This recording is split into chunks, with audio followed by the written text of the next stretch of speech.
ओम नमो भगवते वासुदेवाय। श्रीमद्भागवत महात्म्य। कृष्णं नारायणं वंदे, कृष्णं वंदे व्रजप्रियं, कृष्णं द्वैपायनं वंदे, कृष्णं वंदे प्रथासुतम। પહેલો અધ્યાય, દેવર્ષિ નારદનો ભક્તિ સાથે ભેટો। હું જે આ શ્રીમદ ભાગવત મહાપુરાણનું વાંચન કરી રહી છું તેના આ બુકના દરેક પાના પર સંસ્કૃતના શ્લોક સાથે તેનું ભાષાંતર આપેલું છે, જેનો સાર સમજાવેલો છે। તો આ જે વાંચન છે તેમાં હું સંસ્કૃતના શ્લોક નહીં વાંચીને માત્ર ભાષાંતર વાંચીને ગુજરાતીમાં જે તેનો સાર છે તેનું વાંચન કરીશ અને એ આપના સુધી પહોંચાડીને એક ભક્તિ રસ તમારા સુધી પહોંચાડવા માગું છું। તો અહીંથી પહેલા અધ્યાયની શરૂઆત થાય છે અને તે આ પ્રમાણે છે। સચ્ચિદાનંદ સ્વરૂપ ભગવાન શ્રી કૃષ્ણને અમે નમસ્કાર કરીએ છીએ કે જેઓ જગતની ઉત્પત્તિ, સ્થિતિ અને વિનાશના હેતુ છે તથા આધ્યાત્મિક, આધિદૈવિક અને આધિભૌતિક એ ત્રણેય પ્રકારના દુઃખોનો નાશ કરનારા છે। જે સમયે શ્રી શુકદેવજીનો યજ્ઞોપવિત સંસ્કાર પણ થયો ન હતો અને જેમણે કંઈ કરવાનું બાકી પણ નથી એવા વેગથી જઈ રહેલા શુકદેવજીને જોઈને તેમના પિતા વ્યાસજી વિરહ વ્યાકુળ થઈને પોકારવા લાગ્યા, બેટા બેટા। તે સમયે બ્રહ્મમાં તન્મય હોવાને કારણે શ્રી શુકદેવજી વતીથી વૃક્ષોએ ઉત્તર આપ્યો। એવા સૌના હૃદયમાં વિરાજમાન શ્રી શુકદેવ મુનિને હું નમસ્કાર કરું છું। એક સમયની વાત છે કે ભગવત કથામૃતનું રસાસ્વાદન કરવામાં કુશળ મુનિવર શૌનકજીએ નૈમિષારણ્ય ક્ષેત્રમાં વિરાજમાન મહામતી સૂતજીને નમસ્કાર કરીને પૂછ્યું। શૌનકજી બોલ્યા, હે સૂતજી, અજ્ઞાનના અંધકારનો નાશ કરવા માટે તમારું જ્ઞાન કરોડો સૂર્ય સમાન છે। તમે અમારા કાનો માટે રસાયણ અમૃત સ્વરૂપ સારગર્ભિત કથા કહો। ભક્તિ, જ્ઞાન અને વૈરાગ્યથી મળનારા મહાન વિવેકની વૃદ્ધિ કેવી રીતે થાય છે અને વૈષ્ણવો આ માયા મોહથી કેવી રીતે છુટકારો મેળવે છે। આ ઘોર કળિયુગમાં જીવો પ્રાયઃ આસુરી સ્વભાવના થઈ ગયા છે। વિવિધ કલેશોથી આક્રાંત અને જીવોને શુદ્ધ દૈવી સંપદા સંપન્ન બનાવવાનો શ્રેષ્ઠ ઉપાય શું છે? હે સૂતજી, તમે અમને એવું કોઈ શાશ્વત સાધન બતાવો કે જે સૌથી વધુ કલ્યાણકારી હોય તથા પવિત્ર કરનારાઓમાં પણ પવિત્ર હોય અને જે ભગવાન શ્રી કૃષ્ણની પ્રાપ્તિ કરાવે। ચિંતામણી કેવળ લૌકિક સુખ આપી શકે છે અને કલ્પવૃક્ષ વધુમાં વધુ સ્વર્ગીય સંપત્તિ આપી શકે છે, પરંતુ ગુરુદેવ તો પ્રસન્ન થઈને યોગીઓ વડે પણ દુર્લભ એવું ભગવાનનું નિત્ય વૈકુંઠ ધામ પણ આપી દે।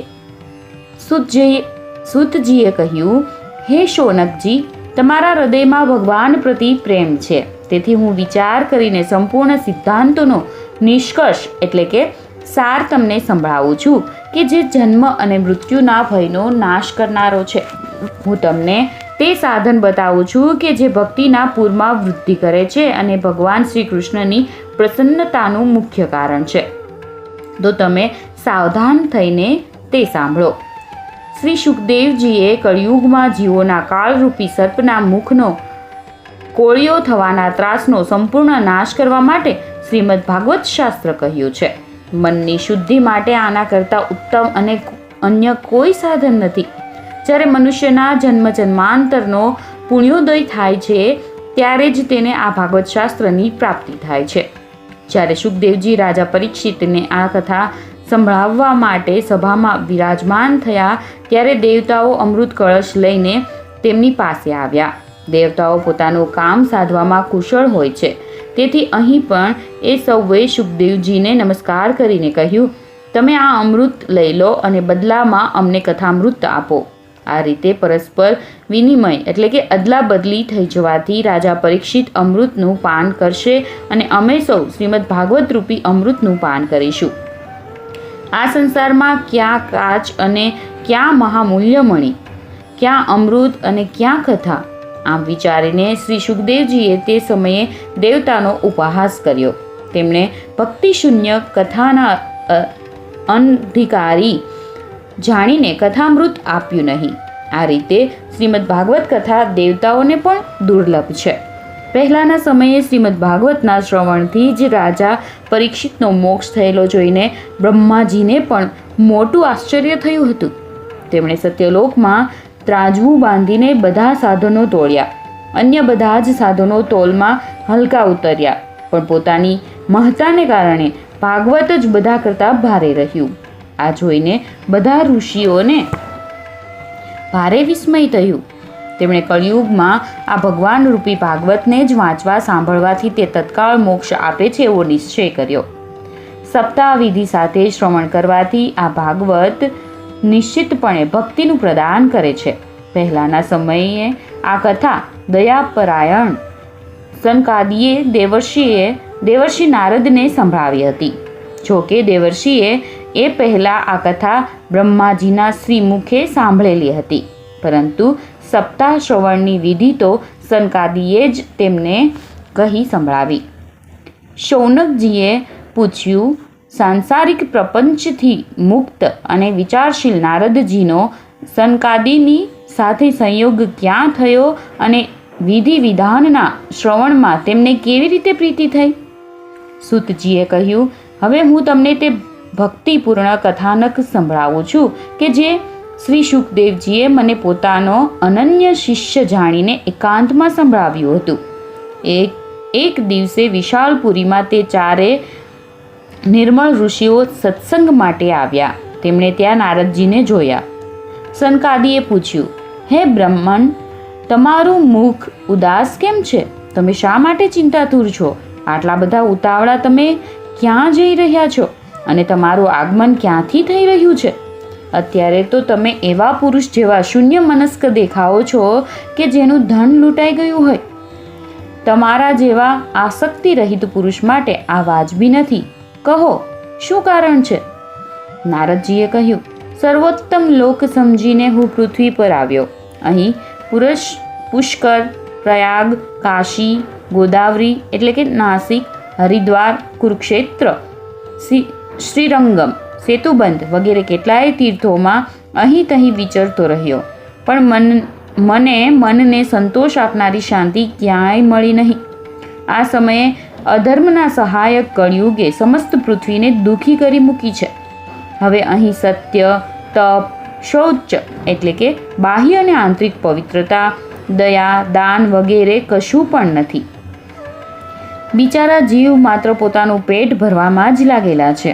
તેઓ અસત્યભાષી, આળસુ, મંદબુદ્ધિ, ભાગ્યહીન અને ઉપદ્રવગ્રસ્ત થઈ ગયા છે. જેઓ સાધુ સંત કહેવાય છે તેઓ પૂરા પાખંડી થઈ ગયા છે. જોવામાં તો તેઓ વિરક્ત લાગે છે, પરંતુ પત્ની, ધન વગેરે બધાનો પરિગ્રહ કરે છે. ઘરોમાં સ્ત્રીઓનું રાજ્ય છે. શાળાઓ સલાહકાર બન્યા છે. લોભથી લોકો કન્યા વિક્રમ કરે છે અને પતિ પત્ની વચ્ચે કંકાસ થયા કરે છે.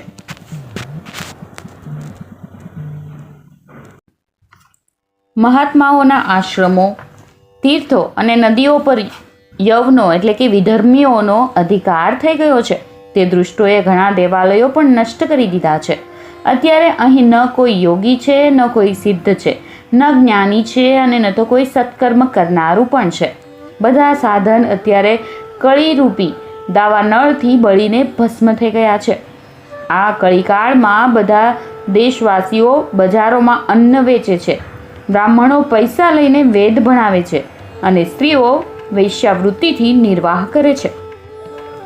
આ રીતે કળિયુગના દોષો જોતો અને પૃથ્વી પર વિચરતો હું યમુનાજીના તટે પહોંચ્યો કે જ્યાં ભગવાન શ્રી કૃષ્ણની અનેક લીલાઓ થયેલી છે. હે મુનિવરો, સાંભળો. ત્યાં મેં એક મોટું આશ્ચર્ય જોયું. ત્યાં એક યુવાન સ્ત્રી ખિન્ન મનથી બેઠી હતી. તેની બાજુમાં બે વૃદ્ધ પુરુષો અચેત અવસ્થામાં પડ્યા હતા અને જોરથી શ્વાસ લઈ રહ્યા હતા. તે યુવતી તેમની સેવા કરતી ક્યારેક તેમને સચેત કરવા પ્રયત્ન કરતી હતી તો ક્યારેક તેમની આગળ રોવા લાગતી હતી. તે પોતાના શરીરના રક્ષક પરમાત્માને દશે દિશાઓમાં જોતી હતી. તેની ચારે બાજુ સેંકડો સ્ત્રીઓ અને વીંઝણો નાખતી હતી અને વારંવાર સમજાવી રહી હતી. દૂરથી આ બધું જોઈને હું કુતૂહલવશ તેની પાસે ગયો. મને જોઈને તે યુવતી ઊભી થઈ ગઈ અને અત્યંત વ્યાકુળ થઈને કહેવા લાગી. યુવતીએ કહ્યું, અરે મહાત્માજી, પળવાર થોભી જાઓ અને મારી ચિંતાને પણ નષ્ટ કરી દો. તમારું દર્શન તો સંસારના બધા પાપોને સર્વથા નષ્ટ કરી દેનારું છે. તમારા વચનોથી મારા દુઃખની પણ ઠીક શાંતિ થશે. મનુષ્યનું જ્યારે મહાભાગ્ય હોય છે ત્યારે જ તમારા દર્શન થતા હોય છે. નારદજી કહે છે, ત્યારે મેં તે સ્ત્રીને પૂછ્યું, દેવી, તમે કોણ છો? આ બંને પુરુષો તમારા શું થાય છે? અને તમારી પાસે આ કમલનયનની દેવીઓ કોણ છે? તમે પોતાના દુઃખનું કારણ મને વિસ્તારથી જણાવો. યુવતીએ કહ્યું, મારું નામ ભક્તિ છે. આ જ્ઞાન અને વૈરાગ્ય નામના મારા પુત્રો છે. કાળ બળે જ તેઓ આવા જર્જર થઈ ગયા છે. આ દેવીઓ ગંગાજી વગેરે નદીઓ છે તે બધી મારી સેવા કરવા માટે જ આવેલી છે. આ રીતે સાક્ષાત દેવીઓની સેવા પામવા છતાં પણ મને સુખ શાંતિ નથી. હે તપોધન, હવે ધ્યાન દઈને મારો વૃત્તાંત સાંભળો. આમ તો મારી કથા પ્રસિદ્ધ છે, તો પણ તમે તે સાંભળો અને મને શાંતિ આપો.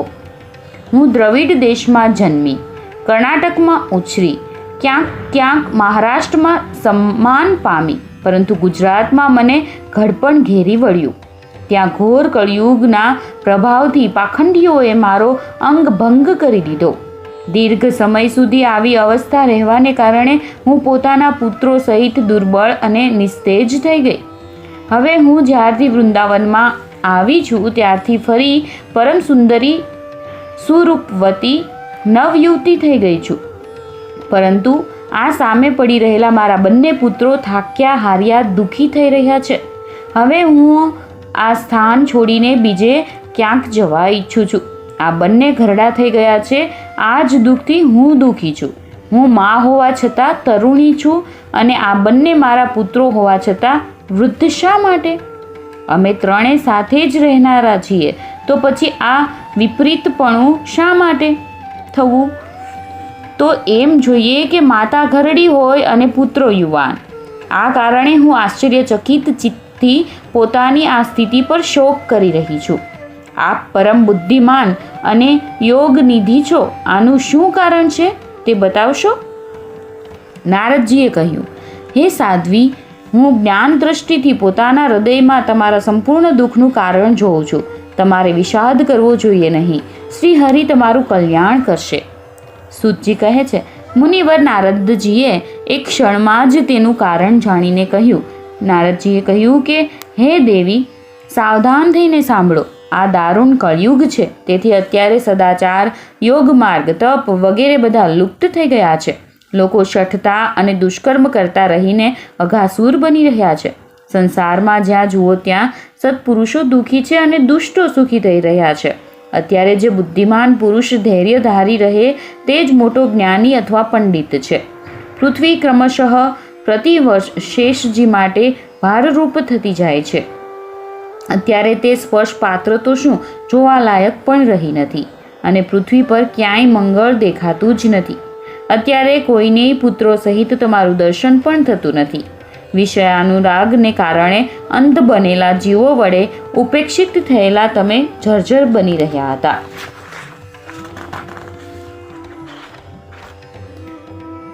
વૃંદાવનના સંયોગથી તમે પુનઃ તરુણી બન્યા છો. તેથી આ વૃંદાવન ધામ ધન્ય છે કે જ્યાં સર્વત્ર ભક્તિ નૃત્ય કરે છે. પરંતુ તમારા આ બંને પુત્રનો અહીં કોઈ ગ્રાહક નથી. તેથી તેમનું ઘડપણ છૂટતું નથી. અહીં તેમને થોડુંક આત્મસુખ એટલે કે ભગવાનના સ્પર્શથી આવિર્ભૂત આનંદ પ્રાપ્ત થવાને કારણે એ સૂતા જેવા લાગે છે.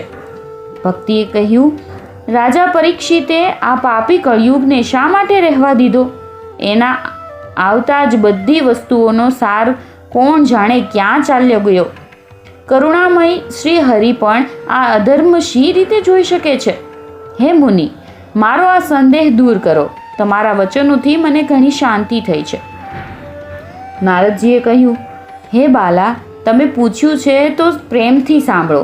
હે કલ્યાણી, હું બધું તમને બતાવીશ અને તમારું દુઃખ દૂર થઈ જશે.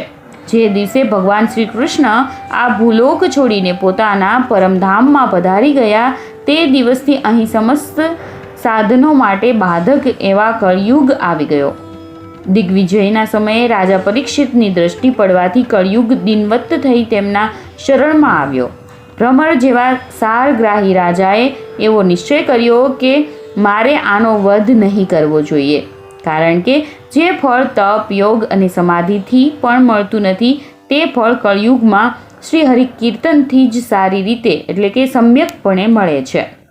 આ રીતે સારહીન હોવા છતાં પણ તેને એક દ્રષ્ટિએ સારયુક્ત જોઈને તેમણે કળિયુગમાં ઉત્પન્ન થનારા જીવોના સુખ માટે જ તેને કળિયુગને રહેવા દીધો હતો. આ સમયે લોકો કુકર્મમાં પ્રવૃત્ત છે, તેથી બધી જ વસ્તુઓના સાર નીકળી ગયો છે અને પૃથ્વીના તમામ પદાર્થો બીજહીન ભૂસા જેવા થઈ ગયા છે. બ્રાહ્મણો માત્ર અન્ન ધન પ્રાપ્તિના લોભે જ પ્રત્યેક ઘર અને પ્રત્યેક માણસને ભાગવતની કથા સંભળાવે છે. તેથી કથાનો સાર ચાલ્યો ગયો છે. તીર્થોમાં અનેક પ્રકારના અત્યંત ઘોર કર્મો કરનારા નાસ્તિક અને નારકી મનુષ્યો પણ રહેવા લાગ્યા છે. તેથી તીર્થોનો પ્રભાવ પણ જતો રહ્યો છે. જેમનું ચિત્ત નિરંતર કામ, ક્રોધ, મહાલોભ અને તૃષ્ણાથી તપતું રહે છે તેવા મનુષ્યો પણ તપસ્યાનો ઢોંગ કરવા લાગ્યા છે. તેથી તપમાંથી પણ સાર નીકળી ગયો છે. મન પર કાબૂ નહીં હોવાને કારણે તથા લોભ, દંભ અને પાખંડનો આશ્રય લેવાને કારણે તેમજ શાસ્ત્રનો અભ્યાસ નહીં કરવાથી ધ્યાન યોગનું ફળ ચાલ્યું ગયું છે. પંડિતોની દશા એવી છે કે તેઓ પોતાની પત્ની સાથે પશુની જેમ રમણ કરે છે. તેમનામાં સંતાન પેદા કરવાનું જ કૌશલ્ય જોવા મળે છે. મુક્તિ સાધનમાં તેઓ સર્વથા અકુશળ છે. સંપ્રદાય અનુસાર મળેલી વૈષ્ણવતા પણ ક્યાંય જોવા મળતી નથી. આ રીતે ઠેર ઠેર બધી જ વસ્તુઓનો સાર લુપ્ત થઈ ગયો છે. આ તો યુગનો સ્વભાવ જ છે, એમાં કોઈનો દોષ નથી. તેથી જ પંડુરિકાક્ષ ભગવાન અત્યંત નજીક રહેવા છતાં પણ આ બધું સહી રહ્યા છે. સૂતજી કહે છે, હે શૌનકજી, આ પ્રમાણે દેવર્ષિ નારદના વચનો સાંભળીને ભક્તિને ભારે આશ્ચર્ય થયું. એ પછી તેણે જે કંઈ કહ્યું તે સાંભળો. ભક્તિએ કહ્યું, હે દેવર્ષિ, તમે ધન્ય છો. મારું મોટું સૌભાગ્ય કે તમારો ભેટો થયો. સંસારમાં સાધુ પુરુષોનું દર્શન જ સમસ્ત સિદ્ધિઓનું પરમ કારણ છે. તમારો માત્ર એક જ વારનો ઉપદેશ ધારણ કરીને કયાધુ કુમાર પ્રહલાદે માયા પર વિજય મેળવી લીધો હતો. ધ્રુવજીએ પણ તમારી કૃપાથી જ ધ્રુવપદ મેળવ્યું હતું. તમે સર્વમંગલમય અને સાક્ષાત શ્રી બ્રહ્માજીના પુત્ર છો. હું તમને નમસ્કાર કરું છું. ઇતિ શ્રી પદ્મપુરાણે ઉત્તરખંડે શ્રી ભગવત મહાત્મ્યે ભક્તિ નારદ સમાગમો નામ પ્રથમોધ્યાય. શ્રીમદ ભાગવત મહાત્મ્ય અંતર્ગત ભક્તિના રદસ્માગમ નામનો પ્રથમ અધ્યાય સમાપ્ત. બીજો અધ્યાય, ભક્તિનું દુઃખ દૂર કરવા માટે નારદજીનો પ્રયત્ન. નારદજીએ કહ્યું, હે બાલા, તમે ફોગટ પોતાને શા માટે દુઃખી કરો છો? અરે, તમે આટલા ચિંતાતુર કેમ છો? ભગવાન શ્રી કૃષ્ણના ચરણ કમળોનું ચિંતન કરો. તેમની કૃપાથી તમારું સઘળું દુઃખ દૂર થઈ જશે. જેમણે કૌરવોના અત્યાચારમાંથી દ્રૌપદીનું રક્ષણ કર્યું હતું અને ગોપ સ્ત્રીઓને સનાથ કરી હતી તે શ્રી કૃષ્ણ કંઈ ક્યાંય જતા થોડા રહ્યા છે? વળી તમે તો સાક્ષાત ભક્તિ છો અને તેમને તમે હંમેશા પ્રાણથી પ્રિય છો. તમારા બોલાવવાથી તો ભગવાનની જ લોકોના ઘરોમાં પણ ચાલ્યા આવે છે. સત્ય, ત્રેતા અને દ્વાપર આ ત્રણેય યુગોમાં જ્ઞાન અને વૈરાગ્ય મુક્તિના સાધન હતા. પરંતુ કળિયુગમાં તો કેવળ ભક્તિ જ બ્રહ્મ સાયુજ્ય એટલે કે મોક્ષની પ્રાપ્તિ કરાવનારી છે. આમ વિચારીને જ પરમાનંદ ચિન્મૂર્તિ જ્ઞાન સ્વરૂપ શ્રી હરિએ પોતાના સત્વ સ્વરૂપથી જ તમને રચ્યા છે. તમે સાક્ષાત શ્રી કૃષ્ણચંદ્રના પ્રિય અને પરમ સુંદરી છો. એકવાર જ્યારે તમે હાથ જોડીને પૂછ્યું હતું કે હું શું કરું, ત્યારે ભગવાને તમને આ જ આજ્ઞા આપી હતી કે મારા ભક્તોનું પોષણ કર. તમે ભગવાનની એ આજ્ઞા સ્વીકારી લીધી. તેથી શ્રીહરિ તમારી ઉપર અત્યંત પ્રસન્ન થયા અને તમારી સેવા કરવા માટે તમને દાસી રૂપે મુક્તિનું અને પુત્રો રૂપે આ જ્ઞાન વૈરાગ્યનું પ્રદાન કર્યું. તમે પોતાના સાક્ષાત સ્વરૂપથી વૈકુંઠ ધામમાં જ ભક્તોનું પોષણ કરો છો. ભૂલોકમાં તો તમે ભક્તોની પુષ્ટિ એટલે કે પોષણ માટે કેવળ છાયારૂપ જ ધારણ કર્યું છે. ત્યારે તમે મુક્તિ, જ્ઞાન અને વૈરાગ્યને સાથે લઈને પૃથ્વી તળમાં આવ્યા અને સત્યયુગથી દ્વાપર યુગ સુધી ઘણા આનંદથી રહ્યા. કળિયુગમાં તમારી દાસી મુક્તિ પાખંડ રૂપી રોગથી પીડિત થઈને ક્ષીણ થવા લાગી. તેથી તે તો તરત જ તમારી આજ્ઞાથી વૈકુંઠ લોકમાં ચાલી ગઈ. આ લોકમાં પણ તમે સ્મરણ કરો છો ત્યારે તે આવે છે અને ફરી પાછી ચાલી જાય છે. પરંતુ આ જ્ઞાન વૈરાગ્યને પુત્રો માનીને તમે પોતાની પાસે જ રાખ્યા છે. તેમ છતાં કળિયુગમાં તેમની ઉપેક્ષા થવાને કારણે તમારા આ પુત્રો ઉત્સાહહીન અને વૃદ્ધ થઈ ગયા છે. તો પણ તમે ચિંતા ન કરો, હું તેમના નવજીવનનો ઉપાય વિચારું છું. હે સુમુખી, કળયુગ જેવો અન્ય કોઈ યુગ નથી. આ યુગમાં હું તમને ઘેર ઘેર પ્રત્યેક મનુષ્યના હૃદયમાં સ્થાપિત કરીશ. જુઓ, અન્ય બધા ધર્મોને દબાવીને અને ભક્તિ વિષયક મહોત્સવોને આગળ રાખીને જો હું આ લોકમાં તમારો પ્રચાર ન કરું તો હું શ્રીહરિનો દાસ નહીં. આ કળિયુગમાં જે જીવો તમારાથી યુક્ત હશે તેઓ પાપી હોવા છતાં પણ નિર્વિરોધ શ્રી ભગવાન શ્રી કૃષ્ણના અભયધામને પામશે, જેમના હૃદયમાં નિરંતર પ્રેમરૂપી ભક્તિ નિવાસ કરે છે.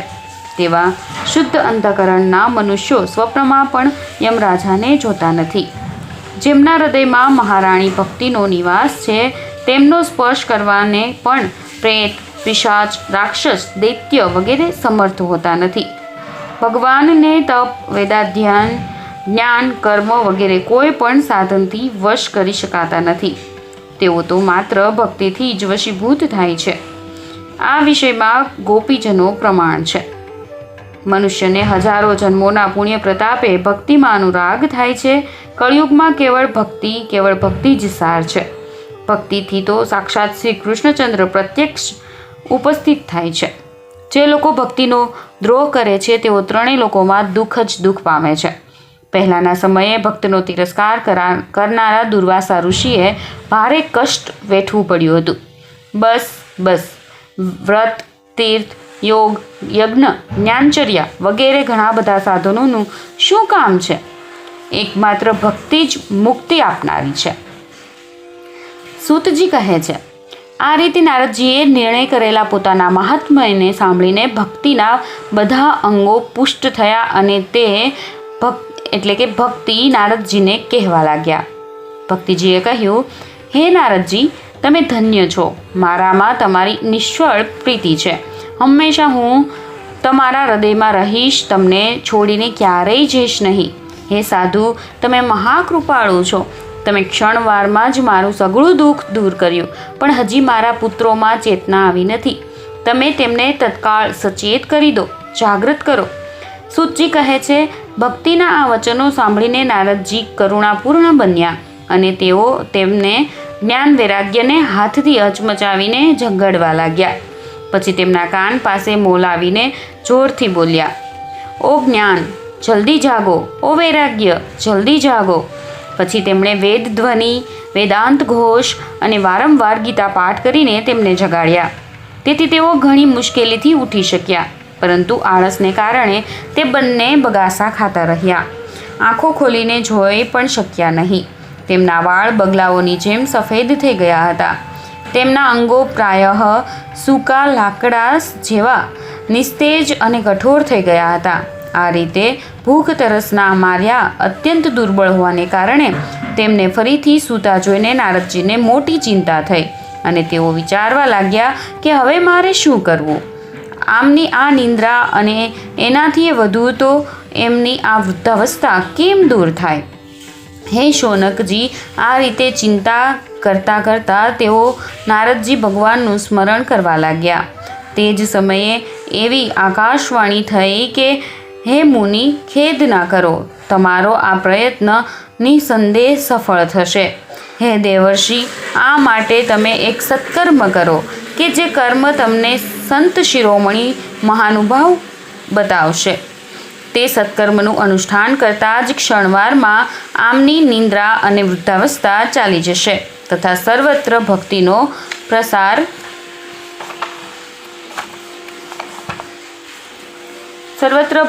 પ્રસાર થશે. આ આકાશવાણી ત્યાં સૌએ સ્પષ્ટપણે સાંભળી.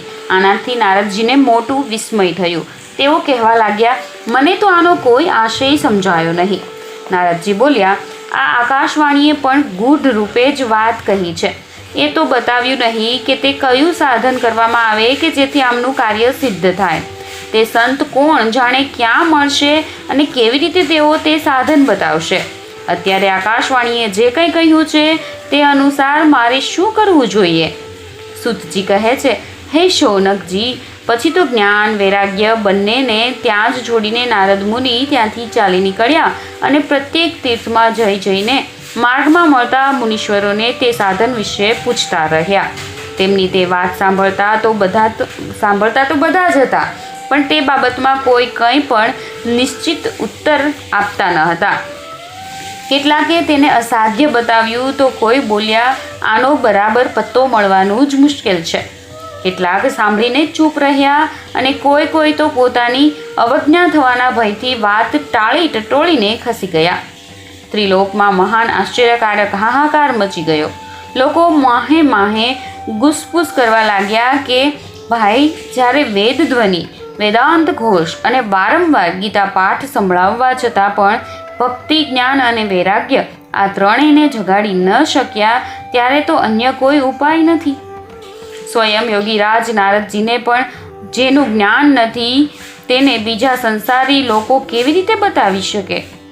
આ રીતે જે ઋષિઓને આ બાબતમાં પૂછવામાં આવ્યું તેમણે નિર્ણય કરીને એમ જ કહ્યું કે આ વાત દુઃસાધ્ય છે.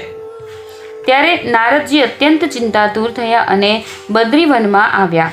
જ્ઞાન વૈરાગ્યને જાગૃત કરવા માટે ત્યાં તેમણે એવો નિશ્ચય કર્યો કે હું તપ કરીશ. તે જ સમયે તેમને પોતાની સામે કરોડો સૂર્યો જેવા તેજસ્વી સનકાદી મુનીશ્વરો દેખાયા. તેમને જોઈને તે મુનિ શ્રેષ્ઠ કહેવા લાગ્યા. નારદજીએ કહ્યું, હે મહાત્માઓ, અત્યારે મારો તમારી સાથેનો મેળાપ મોટા ભાગ્યથી થયો છે. તમે મારા પર કૃપા કરીને શીઘ્ર જ તે સાધન બતાવો. તમે સર્વે મહાન યોગી, બુદ્ધિમાન અને વિદ્વાન છો. તમે દેખાવમાં તો 5 વર્ષના બાળક જેવા જણાવો છો, પરંતુ છો તો પૂર્વજોના પણ પૂર્વજ. તમે હંમેશા વૈકુંઠ ધામમાં નિવાસ કરો છો, નિરંતર હરિકીર્તનમાં તત્પર રહો છો, ભગવલ્ લીલા અમૃતનું રસાસ્વાદન કરીને હંમેશા તેમાં જ ઉન્મત્ત રહો છો અને એકમાત્ર ભગવત કથા જ તમારા જીવનનો આધાર છે. હરિહ શરણમ એટલે કે ભગવાન અમારું શરણ છે. આ વાક્ય, આ મંત્ર હંમેશા તમારા મુખમાં રહે છે. આનાથી કાળ પ્રેરિત વૃદ્ધાવસ્થા પણ તમને અવરોધતી નથી. પહેલાંના સમયે તમારા ભ્રૂભંગ માત્રથી ભગવાન વિષ્ણુના દ્વારપાળો જય અને વિજય તત્કાળ પૃથ્વી પર પતન પામ્યા હતા અને પછી તમારી જ કૃપાથી તેઓ પુનઃ વૈકુંઠ લોક પહોંચ્યા. ધન્ય છે, અત્યારે તમારું દર્શન મોટા સૌભાગ્યથી જ થયું છે. હું અત્યંત દીન છું અને તમે સ્વભાવથી જ દયાળુ છો. તેથી તમારે મારા પર અવશ્ય કૃપા કરવી જોઈએ. બતાવો, આકાશવાણીએ જેની બાબતમાં કહ્યું છે તે સાધન કયું છે અને મારે કેવી રીતે તેનું અનુષ્ઠાન કરવું જોઈએ? તમે એનું વિસ્તારથી વર્ણન કરો. ભક્તિ, જ્ઞાન અને વૈરાગ્યને કઈ રીતે સુખ મળી શકે અને કઈ રીતે બધા વર્ણોમાં તેમની પ્રેમપૂર્વક પ્રતિષ્ઠા કરી શકાય? સનકાદીએ કહ્યું, હે દેવર્ષિ, તમે ચિંતા ન કરો, મનમાં પ્રસન્ન થાઓ. તેમના ઉદ્ધારનો એક સરળ ઉપાય પહેલાંથી જ વિદ્યમાન છે. હે નારદજી, તમે ધન્ય છો. તમે વિરોક્તોના શિરોમણી છો, શ્રી કૃષ્ણ દાસોના શાશ્વત પથ પ્રદર્શક તેમજ ભક્તિ યોગના ભાસ્કર છો. તમે ભક્તિ માટે જે ઉદ્યમ કરી રહ્યા છો તે તમારા માટે કોઈ આશ્ચર્યની વાત સમજવી ન જોઈએ. ભગવાનના ભક્ત માટે તો ભક્તિની સમ્યક સ્થાપના કરવી એ સદા ઉચિત જ છે. ઋષિઓએ સંસારમાં અનેક માર્ગો પ્રગટ કર્યા છે, પણ તે બધા જ કષ્ટ સાધ્ય છે અને પરિણામે પ્રાયઃ સ્વર્ગની જ પ્રાપ્તિ કરાવનારા છે. અત્યાર સુધી ભગવાનની પ્રાપ્તિ કરાવનારો માર્ગ તો ગુપ્ત જ રહ્યો છે. તે માર્ગનો ઉપદેશ કરનાર પુરુષ પ્રાયઃ ભાગ્યથી જ મળે છે. તમને આકાશવાણીએ જે સત્કર્મનો સંકેત કર્યો છે અમે બતાવીએ છીએ. તમે પ્રસન્ન અને દત્તચિત્ત થઈને સાંભળો. હે નારદજી, દ્રવ્ય યજ્ઞ, તપ યજ્ઞ, યોગ યજ્ઞ અને સ્વાધ્યાય રૂપી જ્ઞાન યજ્ઞ આ બધા તો સ્વર્ગ વગેરેની પ્રાપ્તિ કરાવનારા કર્મ પ્રત્યે જ સંકેત કરે છે. પંડિતોએ જ્ઞાન યજ્ઞને જ સત્કર્મ એટલે કે મુક્તિદાયક કર્મનો સૂચક માન્યો છે. તે જ્ઞાન યજ્ઞ શ્રીમદ ભાગવતનું પારાયણ છે, જેનું ગાન શુક વગેરે મહાનુભાવોએ કર્યું છે. તેનો શબ્દ સાંભળવાથી જ ભક્તિ, જ્ઞાન અને વૈરાગ્યને મોટું બળ મળશે. આનાથી જ્ઞાન વૈરાગ્યનું કષ્ટ દૂર થશે અને ભક્તિને આનંદ મળશે. સિંહની ગર્જના સાંભળીને જેમ વરુઓ ભાગી જાય છે, તેવી જ રીતે શ્રીમદ ભગવતના ધ્વનિથી કળિયુગના તમામ દોષો નાશ પામશે અને ત્યારે પ્રેમરસ પ્રવાહિત કરનારી ભક્તિ, જ્ઞાન અને વૈરાગ્યને સાથે લઈને પ્રત્યેક ઘરમાં અને વ્યક્તિના હૃદયમાં ક્રીડા કરશે. નારદજીએ કહ્યું, મેં વેદાંતના ઉચ્ચારણ એટલે કે ધ્વનિ અને ગીતા પાઠ કરીને તેમને ઘણા જગાડ્યા, પણ એમ છતાં એ ત્રણેય ભક્તિ, જ્ઞાન અને વૈરાગ્ય જાગ્યા નહીં. આવી સ્થિતિમાં શ્રીમદ ભાગવત સંભળાવવાથી તેઓ કેવી રીતે જાગશે? કારણ કે તે કથાના પ્રત્યેક શ્લોકમાં અને પ્રત્યેક પદમાં પણ વેદોનો જ તો સારાંશ છે. તમે શરણાગત વત્સલ છો તથા તમારું દર્શન ક્યારે વ્યર્થ નથી થતું. તેથી મારો આ સંદેહ દૂર કરો, આ કાર્યમાં વિલંબ ન કરો. સનકાદિએ કહ્યું, શ્રીમદ ભાગવતની કથા વેદો અને ઉપનિષદોના સારથી બનેલી છે. તેથી તેમનાથી ભિન્ન તેમના ફળરૂપ હોવાને કારણે તે ઘણી ઉત્તમ જણાય છે. તે જે રીતે રસ વૃક્ષના મૂળથી માંડીને ડાળીની ટોચ સુધી રહેલો હોય છે, પણ આ સ્થિતિમાં તેનો આસ્વાદ કરી શકાતો નથી. તે જ રસ જ્યારે અલગ થઈને ફળના રૂપમાં આવે છે ત્યારે સંસારમાં સૌને પ્રિય લાગે છે. દૂધમાં ઘી રહેલું જ હોય છે, પણ ત્યારે તેનો અલગ સ્વાદ મળતો નથી. તે જ ઘી જ્યારે દૂધમાંથી અલગ થાય છે ત્યારે તે દેવતાઓ માટે પણ સ્વાદવર્ધક બને છે. ખાંડ શેરડીની ઉપર નીચે અને વચ્ચે પણ વ્યાપ્ત રહે છે, તો પણ અલગ થવાથી તેની કંઈ ઓર જ મધુરતા એટલે કે મીઠાશ હોય છે. એવી જ આ ભાગવતની કથા છે. આ ભાગવત પુરાણ વેદો તુલ્ય છે. શ્રી વ્યાસદેવે આને ભક્તિ, જ્ઞાન અને વૈરાગ્યની સ્થાપના માટે પ્રકાશિત કર્યું છે. પહેલાંના સમયે જ્યારે વેદાંતના પારગામી અને ગીતાના પણ રચનારા ભગવાન વ્યાસદેવ ખિન્ન થઈને અજ્ઞાન સમુદ્રમાં ગોથા ખાતા હતા, ત્યારે તમે જ તેમને 4 શ્લોકોમાં આનો ઉપદેશ કર્યો હતો. તેને સાંભળતા જ તેમની સઘળી ચિંતા દૂર થઈ ગઈ હતી. તો પછી તમને આશ્ચર્ય કેમ થઈ રહ્યું છે કે જેથી તમે અમને પૂછી રહ્યા છો? તમારે તેમને શોક અને દુઃખનો વિનાશ કરનારું શ્રીમદ ભાગવત પુરાણ જ સંભળાવવું જોઈએ. નારદજીએ કહ્યું, હે સનકાદી ઋષિઓ, તમારું દર્શન જીવના સમસ્ત પાપોના તત્કાળ નાશ કરી દે છે અને જેઓ સંસાર દુઃખરૂપી દાવાનળથી તપ્ત થયેલા છે તેમના પર તત્કાળ શાંતિથી વર્ષા કરે છે. તમે શેષજીના સહસ્ત્ર મુખોથી ગવાયેલા ભગવત કથામૃતનું જ નિરંતર પાન કરતા રહો છો. હું પ્રેમ લક્ષણા ભક્તિનો પ્રકાશ કરવાના ઉદ્દેશ્યથી તમારું શરણ લઉં છું. જ્યારે અનેક જન્મોથી સંચિત પુણ્ય રાશિનો ઉદય થવાથી મનુષ્યને સત્સંગ પ્રાપ્ત થાય છે, ત્યારે તે સત્સંગ તેના અજ્ઞાનજનિત મોહનો અને મદરૂપી અંધકારનો નાશ કરે છે અને પરિણામે વિવેકનો ઉદય થાય છે. ઇતિ શ્રી પ્રજ્ઞ પુરાણે ઉત્તરખંડે શ્રી ભગવત મહાત્મ્યે કુમારનાર સંવાદો નામ દ્વિતીયોધ્યાય. શ્રીમદ ભાગવત મહાત્મ્ય અંતર્ગત કુમારનાર સંવાદ નામનો દ્વિતીય અધ્યાય સમાપ્ત.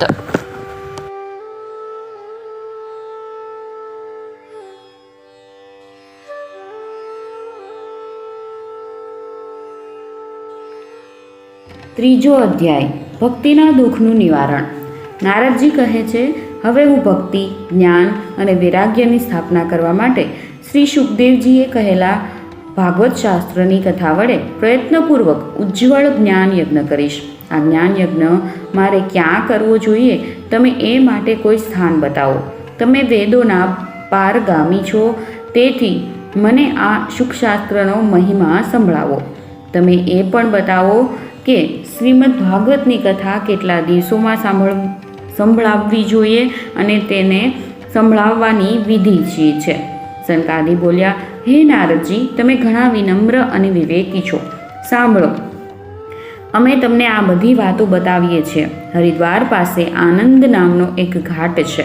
ત્યાં અનેક ઋષિઓ રહે છે તથા દેવતાઓ અને સિદ્ધો પણ તેનું સેવન કરતા રહે છે. જાત જાતના વૃક્ષો અને લતાઓને કારણે તે ઘાટ ઘણો સઘન છે અને ત્યાં ઘણી કોમળ નવી રેતી પથરાયેલી છે.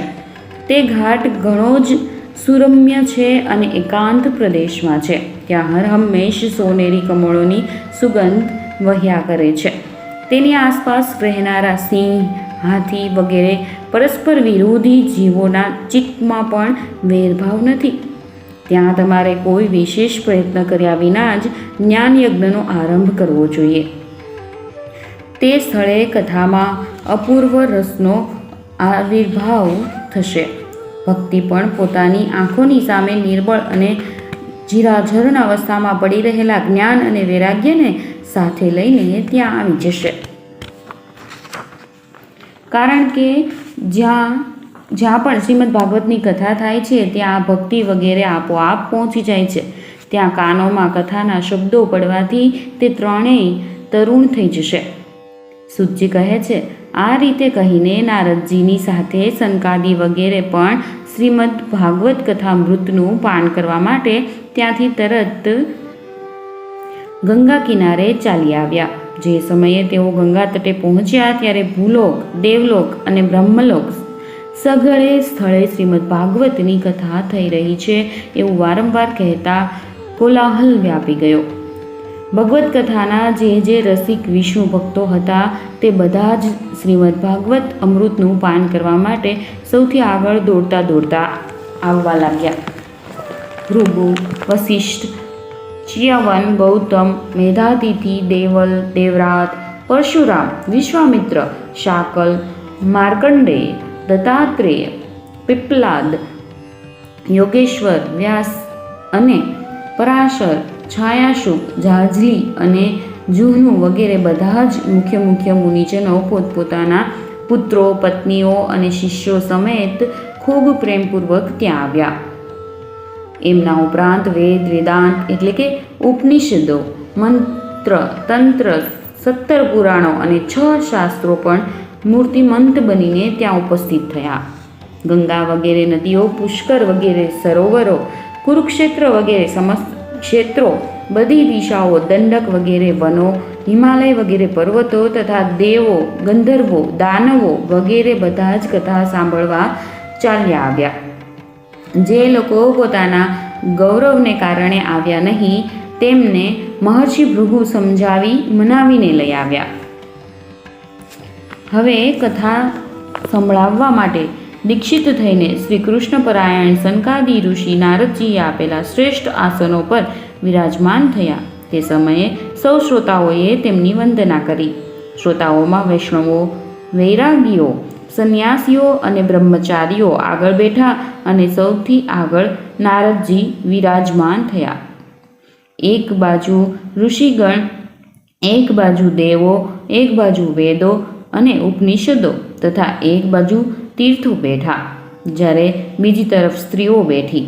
તે સમયે બધી બાજુએ જય જયકાર, નમસ્કાર અને શંખનાદ થવા લાગ્યા અને અબીલ, ગુલાલ, લાજા એટલે કે હોમ માટેની ડાંગરની ધાણી તેમજ પુષ્પોની પુષ્કળ વૃષ્ટિ થવા લાગી. કેટલાક શ્રેષ્ઠ દેવો તો વિમાનો પર ચડીને ત્યાં બેઠેલા સૌ લોકો પર કલ્પ વૃક્ષના પુષ્પોની વર્ષા કરવા લાગ્યા. સૂતજી કહે છે, આ પ્રમાણે પૂજા સમાપ્ત થયા પછી જ્યારે બધા લોકો એકાગ્રચિત્ત થઈ ગયા ત્યારે સનકાદિ ઋષિ ત્યાં બેઠેલા ઋષિ મહાત્માઓને તથા નારદજીને શ્રીમદ ભાગવતનું મહાત્મ્ય સ્પષ્ટપણે સંભળાવવા લાગ્યા. સનકાદિએ કહ્યું કે હવે અમે તમને આ ભાગવત શાસ્ત્રનો મહિમા સંભળાવીએ છીએ.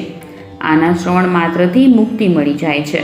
શ્રીમદ ભાગવતની કથાનું સદા સર્વદા સેવન આસ્વાદન કરવું જોઈએ. આના શ્રવણ માત્રથી શ્રી હરિ આવીને હૃદયમાં વિરાજે છે. આ ગ્રંથમાં 18,000 શ્લોક અને 12 સ્કંધ છે તથા શ્રી શુકદેવજી અને રાજા પરીક્ષિતનો સંવાદ છે. તમે આ ભાગવત શાસ્ત્ર ધ્યાન દઈને સાંભળો. આ જીવ ત્યાં સુધી અજ્ઞાનવશ આ સંસ્કાર ચક્રમાં ભટકે છે જ્યાં સુધી એક ક્ષણ માત્ર માટે પણ આ શુકશાસ્ત્રની કથા તેના કાને પડતી નથી. ઘણા બધા શાસ્ત્રો અને પુરાણો સાંભળવાથી શું લાભ? એનાથી તો વ્યર્થ ભ્રમ વધે છે. મુક્તિ આપવા માટે તો એકમાત્ર ભાગવત શાસ્ત્ર જ ગરજી રહ્યું છે.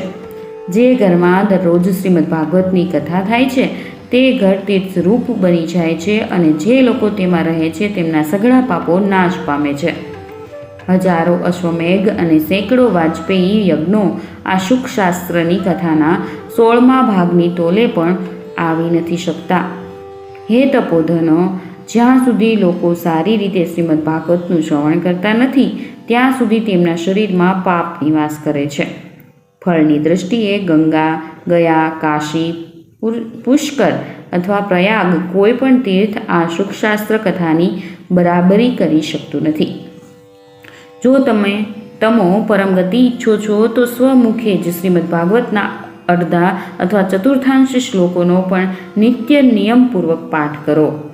ઓમકાર, ગાયત્રી, પુરુષ સૂક્ત, ત્રણેય વેદ, શ્રીમદ ભાગવત, ઓમ નમો ભગવતે વાસુદેવાય, આ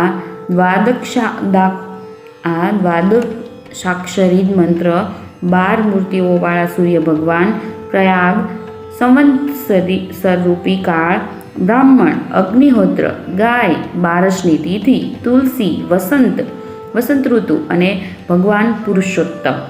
આ બધામાં બુદ્ધિમાનો વાસ્તવમાં કોઈ અંતર માનતા નથી. જે મનુષ્ય અહર્નિશ શ્રીમદ ભાગવત શાસ્ત્રનો અર્થ સહિત પાઠ કરે છે તેના કરોડો જન્મોના પાપ નાશ પામે છે. એમાં લેશ માત્ર પણ સંદેહ નથી. જે મનુષ્ય દરરોજ ભાગવતનો અડધો અથવા ચતુર્થાંશ શ્લોક પણ બોલે છે તેને રાજસૂય અને અશ્વમેઘ યજ્ઞો કર્યાનું ફળ મળે છે. નિત્ય ભાગવતનો પાઠ કરવો, ભગવાનનું ચિંતન કરવું, તુલસીનું સિંચન કરવું અને ગાયની સેવા કરવી, આ ચારે સમાન છે. જે મનુષ્ય અંતકાળે શ્રીમદ ભાગવતનું વાક્ય સાંભળે છે તેના પર પ્રસન્ન થઈને ભગવાન તેને વૈકુંઠ ધામ આપે છે. જે મનુષ્ય તેને શ્રીમદ ભાગવત ગ્રંથને સુવર્ણ સિંહાસન પર મૂકીને વિષ્ણુ ભક્તને દાન કરે છે તે અવશ્ય ભગવાનનું સાયુજ્ય પામે છે. જે દુષ્ટે પોતાના આખા આયુષ્યમાં ચિત્ત થઈને શ્રીમદ ભાગવતામૃતનો થોડો સરખો પણ રસાસ્વાદ કર્યો નથી તેણે તો પોતાનો આખો જન્મારો ચાંડાલ અને ગધેડાની જેમ વ્યર્થ જ ગુમાવ્યો છે. તે તો પોતાની માતાને પ્રસવ પીડા આપવા જ પેદા થયો છે. જેણે આ શુકશાસ્ત્રના થોડાક પણ વચનો સાંભળ્યા નથી તે પાપાત્મા તો જીવતો છતાં મરેલા જેવો જ છે. પૃથ્વી માટે ભારરૂપ તે પશુતુલ્ય મનુષ્યને ધિક્કાર છે. આમ સ્વર્ગલોકમાં દેવતાઓમાં મુખ્ય ઇન્દ્ર વગેરે કહે છે. સંસારમાં શ્રીમદ ભાગવતની કથાની પ્રાપ્તિ ઘણી દુર્લભ છે. જ્યારે કરોડો જન્મોના પુણ્યનો ઉદય થાય છે ત્યારે જ તેની પ્રાપ્તિ થાય છે. હે નારદજી, તમે ઘણા જ બુદ્ધિમાન અને યોગનિધિ છો. તમે પ્રયત્નપૂર્વક કથાનું શ્રવણ કરો. આને સાંભળવા દિવસોનો કોઈ નિયમ નથી. આને તો હંમેશા જ સાંભળવી એ સારું છે. આ કથા સત્ય ભાષણ અને બ્રહ્મચર્ય પાલનપૂર્વક હંમેશા જ સાંભળવી એ શ્રેષ્ઠ મનાયું છે. પરંતુ કળિયુગમાં આમ બનવું કપરું છે.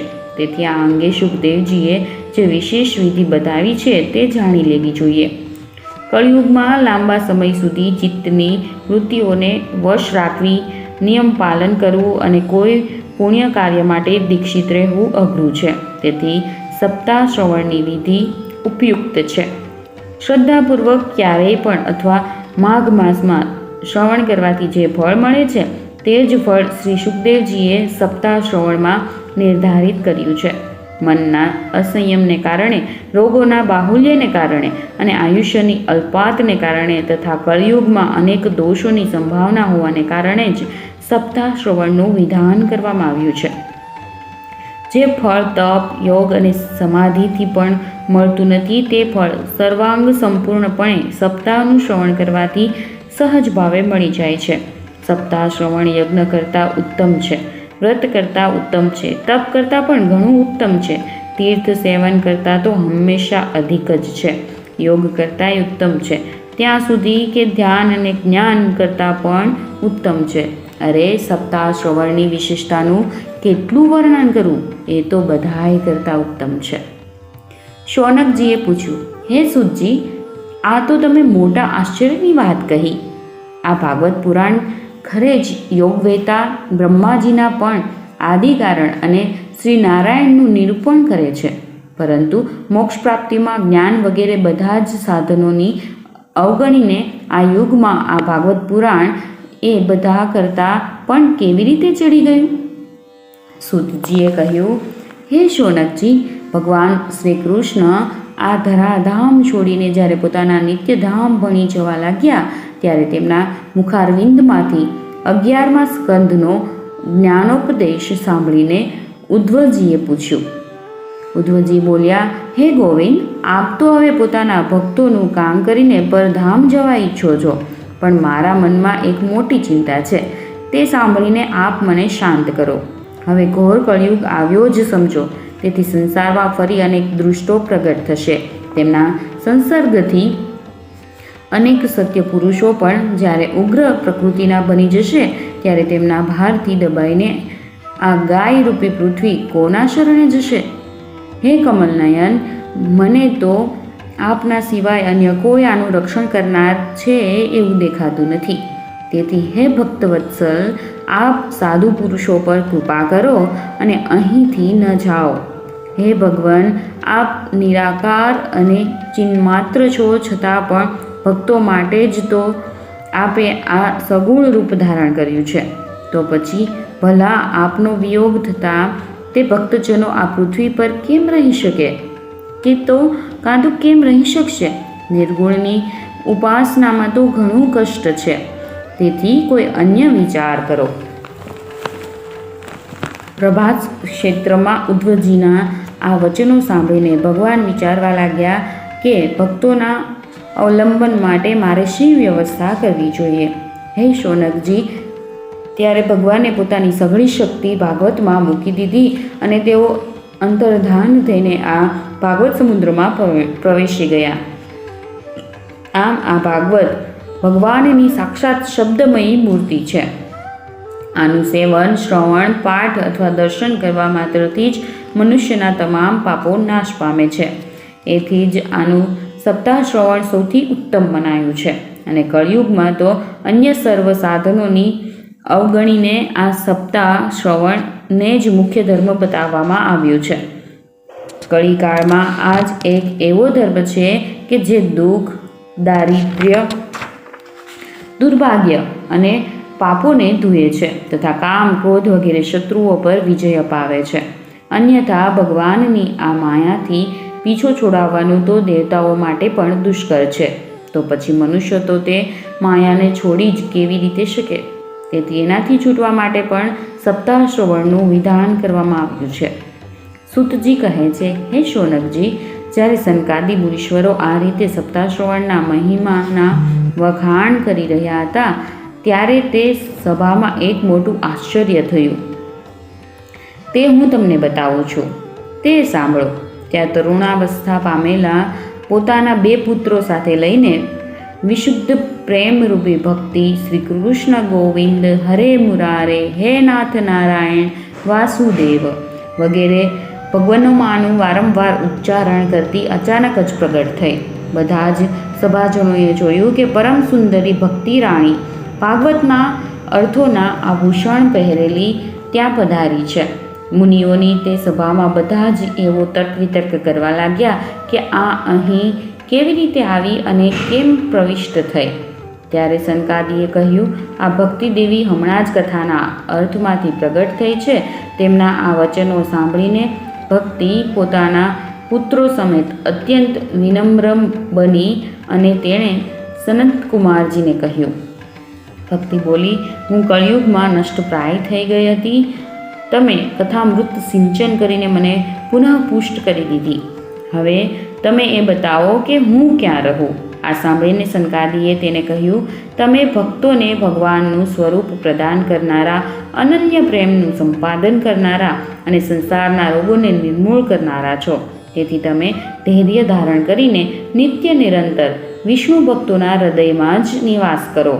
કળિયુગના આ દોષો ભલે આખા સંસાર પર પોતાનો પ્રભાવ પાડે, પરંતુ ત્યાં તેમની દ્રષ્ટિ પણ તમારા પર પડશે નહીં. આ રીતે સનકાદિની આજ્ઞા મળતા જ ભક્તિ તરત ભગવત ભક્તોના હૃદયોમાં જઈ બિરાજ્યા. જેમના હૃદયમાં એકમાત્ર શ્રીહરિની ભક્તિ નિવાસ કરે છે તેઓ ત્રિલોકીમાં અત્યંત નિર્ધર હોવા છતાં પણ ધન્ય છે. કારણ કે આ ભક્તિને તાંતણે બંધાઈને તો સાક્ષાત ભગવાન પણ પોતાનું પરમધામ છોડીને તેમના હૃદયમાં આવી વસે છે. પૃથ્વીલોક પર આ ભાગવત સાક્ષાત પરબ્રહ્મનો વિગ્રહ એટલે કે મૂર્તિરૂપ છે. આપણે એના મહિમાનું કેટલું વર્ણન કરીએ. એનો આશ્રય લઈને એને સંભળાવવાથી તો સાંભળનાર અને સંભળાવનાર બંનેને ભગવાન શ્રી કૃષ્ણની સમતા પ્રાપ્ત થાય છે. તેથી એને છોડીને અન્ય ધર્મોના આચરણનું શું પ્રયોજન? ઇતિ શ્રી પદ્મપુરાણે ઉત્તરખંડે શ્રી ભગવત મહાત્મ્ये ભક્તિ કષ્ટ નિવર્તનમ નામ તૃતીયોધ્યાય. શ્રીમદ ભાગવત મહાત્મા અંતર્ગત ભક્તિ કષ્ટ નિવર્તન નામનો ત્રીજો અધ્યાય સમાપ્ત.